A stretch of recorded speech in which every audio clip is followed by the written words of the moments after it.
Kita bersyukur kita dapat hadir melaksanakan sidang Kabinet Paripurna pada tanggal 20 Oktober 2025, yaitu tepat 1 tahun saya dilantik, disumpah di MPR kita sebagai Presiden Republik Indonesia.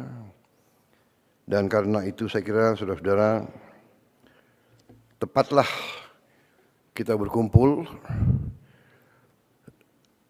untuk kita melihat apa yang sudah kita kerjakan 1 tahun ini. Tentunya saya dilantik tanggal 20, 21 saya melantik saudara-saudara. Kemudian kalau tidak salah tanggal 22 saya melantik para wakil. Habis itu langsung kita berangkat ke Magelang untuk retreat. Saya lagi berpikir-pikir mungkin setelah 1 tahun perlu juga retreat lagi. Saudara-saudara, kita patut bersyukur bahwa kita, menurut saya, telah bekerja sangat keras. Untuk itu saya juga mohon maaf, terutama kepada keluargamu, karena saya sering menyita hari istirahatmu. Sepertinya di kabinet kita tidak ada tanggal merah.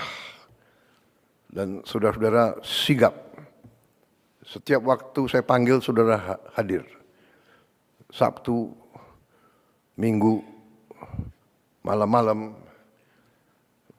Dan kadang-kadang saya telepon malam-malam sekali atau pagi-pagi sekali, saudara langsung jawab. Saya tidak mengerti, mungkin telepon di sebelah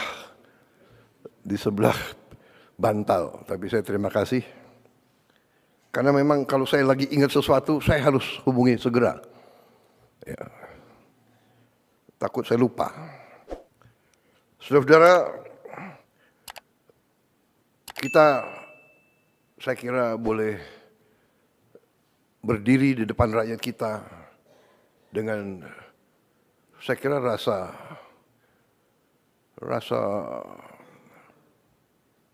penuh kehormatan dan kepercayaan diri. Kita telah bekerja keras, tapi kita telah menghasilkan hal-hal yang dirasakan oleh rakyat. Pertama, kita telah mencapai hal-hal yang sangat positif di bidang ekonomi. Di tengah ketidakpastian dunia, di tengah perang pecah di mana-mana, hitungan terakhir tadi malam ada 110 perang. Saat ini 110 konflik bersenjata di seluruh dunia. Di tengah kondisi seperti ini, di mana keadaan geopolitik begitu tidak menentu, geoekonomi pun tidak menentu, di mana mata rantai komoditas strategis pasti terpengaruh oleh keadaan geopolitik dunia yang tidak menentu. Energi, pangan sangat rawan terhadap ketidakpastian geopolitik dan geoekonomi ini. Alhamdulillah kita mampu menjaga pertumbuhan ekonomi masih tetap tinggi dibandingkan seluruh dunia. Kita berada di 5%. Di antara negara G20, kita salah satu yang tertinggi dalam kondisi sekarang. Kita mampu menjaga inflasi di sekitar 2%. salah satu terendah di G20. Untuk pertama kali dalam sejarah kita sekarang, Republik kita sekarang, pemerintah kita sekarang punya satu sistem data tunggal sosial ekonomi nasional, DT-SEN. Untuk pertama kali. Sekarang tidak ada kementerian, tidak ada lembaga yang boleh pakai datanya sendiri-sendiri. Satu data. Ini kita ingin meningkatkan ketepatan dalam aliran bantuan-bantuan sosial. Data yang keliru bisa mengakibatkan penghamburan uang.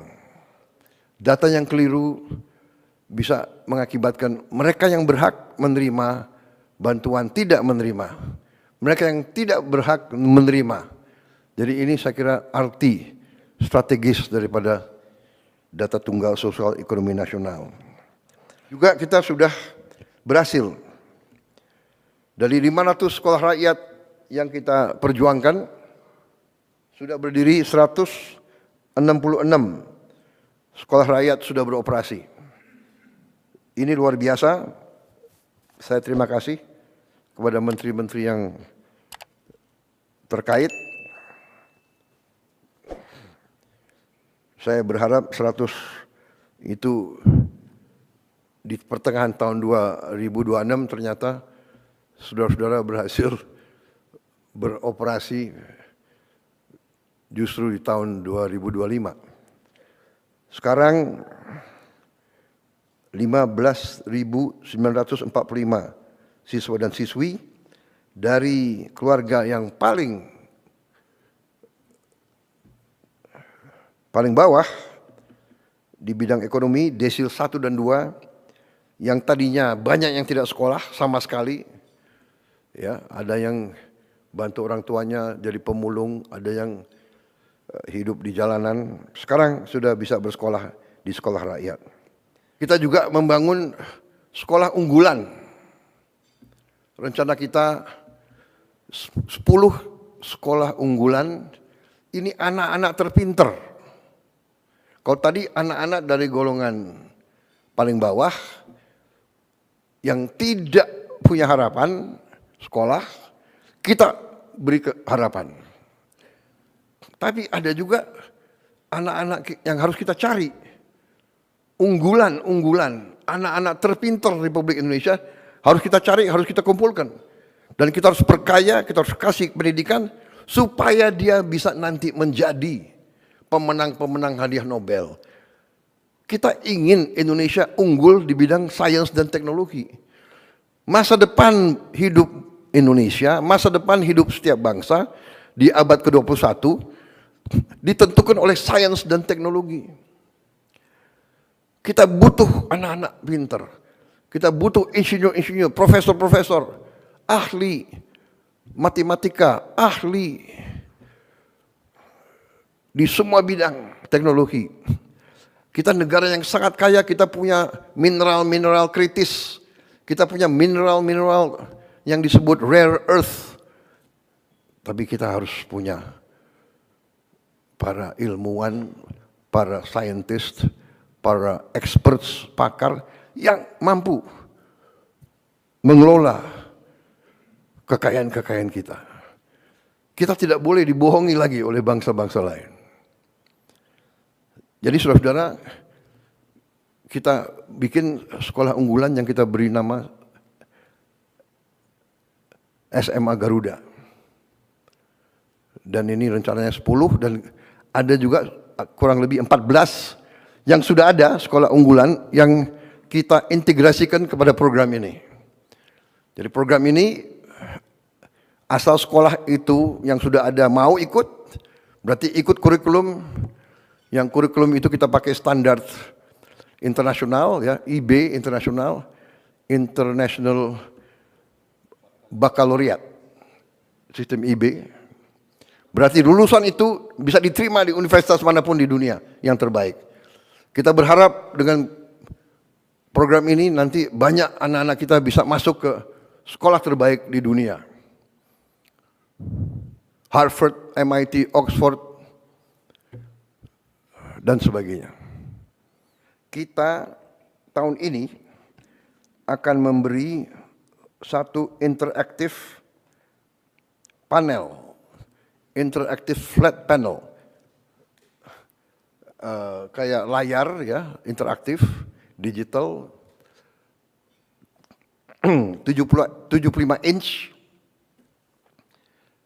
di tiap sekolah, SD, SMP, SMA, yang kita sudah adakan sekarang adalah, kalau tidak salah sudah dibagi ke mendekati 50.000 sekolah, ya Menteri, ya Dikdasmen, sudah 50.000 sekolah sudah dapat. Kemudian nanti totalnya tahun ini 288.000. Sekolah-sekolah terluar terpencil, sekolah-sekolah yang tidak punya akses kepada guru-guru yang baik atau guru-guru yang cakap di bidangnya, umpamanya bahasa Inggris, bahasa Mandarin, matematik, ini pelajaran-pelajaran yang susah. Ya, ini bisa dibantu dengan ini. Dan ini kalau dia selesai dan dia mau kembali, dia bisa kembali anytime. Kalau tidak puas, mungkin si gurunya bisa kumpul siapa yang kurang mengerti, nanti sore kembali kita tambah pelajaran. Guru-guru itu bisa dibantu. Dan juga di tempat terpusat di Jakarta, ya nanti saya mau cek Dikdasmen kemajuannya di mana, kita akan bikin studio. Di studio ini guru-guru terbaik akan mengajar dan pelajaran dia bisa diterima di seluruh pelosok Indonesia. Jadi semua sekolah akan dapat akses kepada guru yang paling baik di bidang-bidang yang sulit. Yang sangat sulit selalu adalah apalagi di gunung-gunung, pulau terpencil. Jangankan itu, saya yakin di pinggir Jakarta ini juga masih banyak sekolah yang tidak punya guru-guru yang menguasai pelajaran-pelajaran yang susah. Sekarang dari tempat studio yang terpusat bisa ngajar, bisa diterima oleh 330.000 sekolah. Yang sulit dapat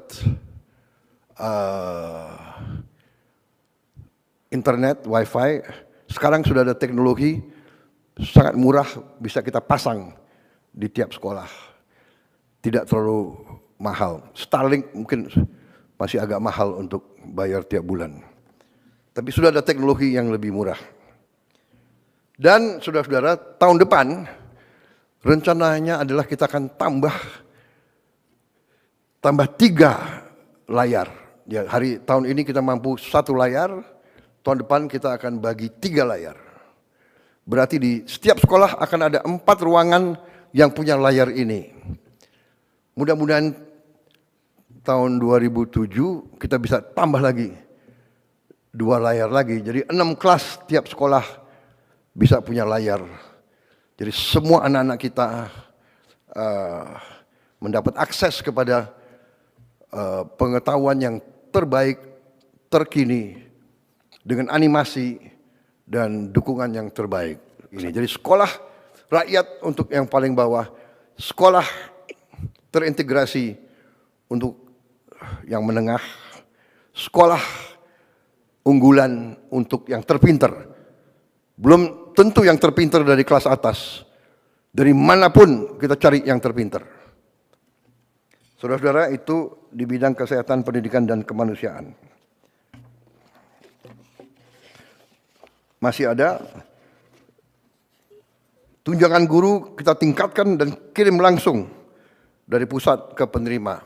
Tidak lewat jalur-jalur lain yang biasanya tertahan di sini berapa hari, di sini berapa minggu, sekarang langsung. Juga kita teruskan 1.044.174 mahasiswa mendapat beasiswa KIP kuliah. Dan juga kita berterima kasih, mengucapkan selamat untuk pertama kalinya Universitas Indonesia tembus top 200 QS ranking universitas. Top 200. Tapi Menteri Dikti, Sains, Wamen, saya minta top 100.